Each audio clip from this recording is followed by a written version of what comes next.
গীতার প্রথম অধ্যায়ে যদি আমরা তাকাই তাহলে দেখতে পাবো যে সংসারের একটা সাইড যা কিনা আলটিমেটলি গোটা সংসারটাকেই যেন প্রেজেন্ট বা রিপ্রেজেন্ট করছে, এই ভব বা সংসার। অর্থাৎ প্রথম অধ্যায়টা আমরা যদি স্পেসিফিক বলি, সংসার বর্ণনা আছে, এবং পরের অধ্যায়গুলো শেষ পর্যন্ত দেখতে পাবো সেই সংসার থেকে বেরিয়ে যাওয়ার পথ যেন ভগবান বলে দিচ্ছেন। আমরা প্রথম শ্লোকটা পড়ি আজকে।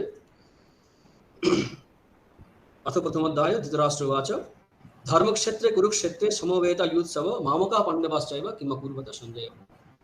ব্যাকগ্রাউন্ডটা এরকম যে যুদ্ধক্ষেত্রে তো সঞ্জয় বা ধৃতরাষ্ট্র কেউ নেই, ব্যাসদেব তাকে দিব্যদৃষ্টি দিয়েছিলেন সঞ্জয়কে, যার থেকে ব্যাসের প্রসাদাৎ শ্রুতবান তৎ লাস্টে বলবেন সঞ্জয়, তাকে যুদ্ধের বর্ণনা সব বলেন। কাকে বলেন? ধৃতরাষ্ট্রকে। এখন ধৃতরাষ্ট্র নিজে দেখতে চাননি, তাকে প্রথমে বলা হয়েছিল।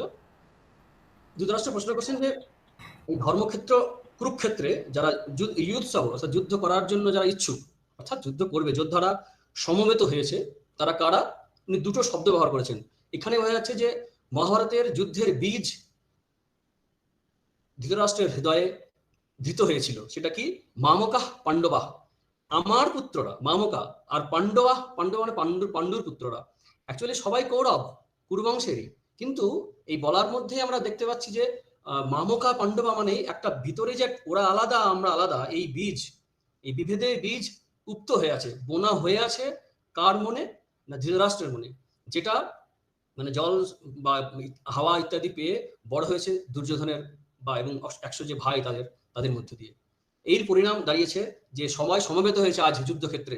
এটা রণভূমি, রঙ্গভূমি নয়, যুদ্ধ খেলা নয়, এটা হচ্ছে যুদ্ধক্ষেত্র যেখানে প্রাণ যাওয়ার ব্যাপার আছে। এই যুদ্ধক্ষেত্রে সমবেত হওয়ার পিছনের ব্যাকগ্রাউন্ডটা কিরকম আমরা জানি, তবে আমরা সামান্য একটু আলোচনা করে নিই। যে কুরুবংশেই পাণ্ডু এবং ধৃতরাষ্ট্র এই দুই ভাই তখনকার নিয়ম অনুসারে অঙ্গহীন রাজা অর্থাৎ অন্ধ ধৃতরাষ্ট্র রাজা হতে পারেন না, যে যদিও জ্যেষ্ঠ পুত্র কিন্তু শ্রেষ্ঠ পুত্র নয় সেই অর্থে, যোগ্যতার নিরিখে তৎকালীন যে যোগ্যতার মাপকাঠি ছিল। এখনকার মধ্যে গণতন্ত্র বা সমাজতন্ত্র ছিল না, তখন রাজতন্ত্রই ছিল। তা রাজার যোগ্যতার যে বিধান দেওয়া আছে সেই মাপকাঠিতে কিন্তু ধৃতরাষ্ট্র রাজা হতে পারেন না, পাণ্ডু রাজা হতে পারেন। কিন্তু প্রবলেমটা হয়ে গেছে অন্য জায়গায়। বিভিন্ন কারণে আমরা দেখেছি যে পাণ্ডুকে বনবাসে যেতে হয়, সেসব মহাভারতে আমরা বিস্তৃত আমরা প্রবেশ করতে চাইছি না। কিন্তু যখন যোগ্যতা হওয়া থাকা সত্ত্বেও সময়ে যখন ফিরে আসেন, রাজ্য গ্রহণ করার জন্য চেষ্টা করেন, কিন্তু সেই সময় আমরা দেখছি কি যে নানান রকমের বাধা আসছে, যাতে দুর্যোধন চাইছে যাতে কিছুতেই যাতে পাণ্ডবের অর্থাৎ পাণ্ডুপুত্ররা যুধিষ্ঠির মেনলি যেন রাজা হতে না পারে, ওরা যেন ক্ষমতায় আসতে না পারে। এই নিয়ে অনেক ঘটনা ঘটে গেছে। সেই ঘটনা পরিপ্রেক্ষিতে আমরা দেখতে পাই, যেটা আমাদের প্রসঙ্গে লাগবে তাই সেটা এখন আলোচনা করি, যে এই মানে হিংসা ঈর্ষা মেনলি কামনা। আমরা ভূমিকায় আলোচনা করেছিলাম আগের দিন যে দীর্ঘেন কালেন অনুষ্ঠাত্রিণাং কামোদ্ভবাৎ হিয়মানে বিবেক বিজ্ঞান হেতুকেন অধর্মেন অভিভূয়মানে ধর্মে প্রবর্ধমানে চ অধর্মে। উপধ্যায় ভাষ্যে বলছেন যে ধর্ম মানে অনুষ্ঠাত্রী অর্থাৎ যারা ধর্ম পালন করবে, রাজপুত্ররা যদি ধর্ম পালন করতেন, যদি ধৃতরাষ্ট্রে উচ্চাকাঙ্ক্ষাটা তার ছেলের মধ্যে সঞ্চারিত না করতেন, যদি ধর্মপথে চলতেন, তাহলে তো আজ এই সমবেতা যুদ্ধ হতো না কুরুক্ষেত্রে, ধর্মক্ষেত্রে।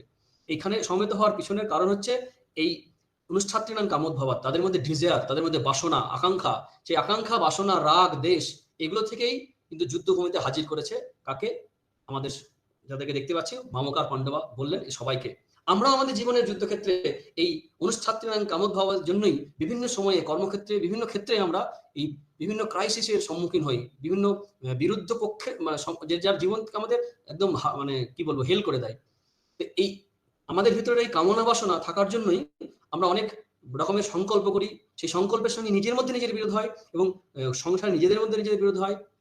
আগে ছিল কি, আগে যুদ্ধ হতো, আমরা যদি যুগ অনুসারে ভাগ করি যুদ্ধটা কিন্তু পরপর খুব ক্লোজে আসছে। সত্যযুগে হচ্ছে কি স্বর্গ এবং মর্তের যুদ্ধ হচ্ছে, ত্রেতায় হচ্ছে কি একই ভূমিতে কিন্তু আলাদা আলাদা জায়গায়, সেটা কি এই রাম এবং রাবণের যুদ্ধ। দাপরে কি দেখছি একই ফ্যামিলিতে এসে গেছে, কিন্তু বর্তমান সময়ে বেশিরভাগ ক্ষেত্রে আমাদের যুদ্ধ, আমাদের কুরুক্ষেত্র আমাদের ভিতরেই, অর্থাৎ খুব যুদ্ধক্ষেত্রটা যেন খুব কাছে এসে যাচ্ছে। সেই কারণে যুদ্ধ উত্তরোত্তর খুব ভয়ঙ্কর হয়ে দাঁড়িয়েছে। এই প্রত্যেক যুদ্ধের আগে এমনি মহাভারতের যোদ্ধাদেরও, যে বিশেষ করে যারা বিশিষ্ট যোদ্ধা তাদের বিশেষ করে অর্জুন, ভীম, যুধিষ্ঠির, এদিকে কর্ণ থেকে শুরু করে দুর্যোধন বা যারা গুরুজনেরা আছেন পিতামহ ভীষ্ম থেকে শুরু করে, এদের মনোভূমিতে অনেক আগে যুদ্ধ হয়েছে। সেই যুদ্ধে যারা জয়ী হতে পারে তারাই ধর্মক্ষেত্রে এগিয়ে থাকে, জীবনের ক্ষেত্রে সাফল্য লাভ করে। কিন্তু অনেক ক্ষেত্রে আমরা দেখি কি, যে আমরা পরাজিত হয়ে যাই আমাদের মনোজগতের যুদ্ধে, মনোভূমির যুদ্ধেতে পরাজিত হওয়ার ফলেই কিন্তু আমাদের বাস্তবের ভূমিতে যুদ্ধে আমাদের আসতে হয়। আমরা দেখেছি যদি ধৃতরাষ্ট্র কিন্তু মনোভূমিতে পরাজিত হয়েছেন, বারবার তাকে সাবধান করা সত্ত্বেও তিনি নিজেও ধর্মজ্ঞ ছিলেন, ধর্মের পাঠ সবাইকেই তখন দেওয়া হতো, এমনকি দুর্যোধনও ধর্মের মর্ম কথা জানতেন। কিন্তু ধর্মের কথা জানা সত্ত্বেও আমরা সাকসেসফুল হই না। তার কারণ জীবনের লক্ষ্য গোল আমরা সবাই জানি, ধার্মিক পাপী সবাই জানে যে পাপ করছে, ধার্মিক জানে সে ধর্ম করছে, কিন্তু করে উঠতে পারে না। তার বেসিক কারণ এই কামনা তৈরি হয়। ভগবান শ্রীকৃষ্ণ গীতায় বলতে বলতে শেষের দিকে বলবেন লক্ষ্য তো ঠিক, দ্বিতীয় অধ্যায় লক্ষ্য ফাইনাল বলে দিচ্ছেন, কিন্তু সেখানেই থেমে থাকছেন না।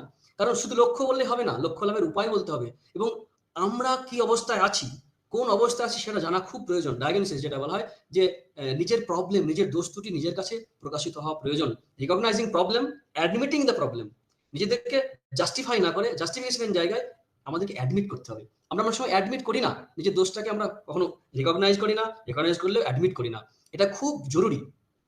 আমরা সাধারণত কি হয়, যে তামসিকতার জন্য অথবা রাজসিকতার জন্য, তামসিকতায় কোনো অ্যাক্টিভিটি তৈরি হবে না বেশিরভাগই, আর রাজসিকতার জন্য আসক্তি তৈরি হবে। তাই দেখবো আমরা পরবর্তীকালে চতুর্দশ অধ্যায় বা আরো পরে পরে দেখতে পাবো, পরে পরে বলছেন যে এই গুণত্রয় নিয়ে আলোচনা করবেন ভগবান। তিনটে গুণ, অর্থাৎ লক্ষ্য লাভের পথে দৈবাস সম্পদ যোগ নিয়ে যেমন আলোচনা করবেন, তার সঙ্গে তিনটে গুণের আলোচনা করবেন। এদের বড় ভূমিকা আছে। আমরা দেখতে পাই এই দুর্যোধন বা এমনকি ধৃতরাষ্ট্র, এদের সবার মধ্যে কিন্তু দেখা যাবে যে সাত্ত্বিক গুণের বিকাশ বেশি ঘটেনি। সাত্ত্বিক গুণ মানে হচ্ছে কিন্তু ধর্মপথে সে চলবে। এই ধর্মপথে না চলার জন্যই আজ এই ধর্মক্ষেত্রে, কুরুক্ষেত্রে যেন ধর্মের মীমাংসা হবে, ধর্মযুদ্ধ বলা হচ্ছে এই কারণেই। আর কুরুক্ষেত্র কেন ধর্মক্ষেত্র বলা হচ্ছে,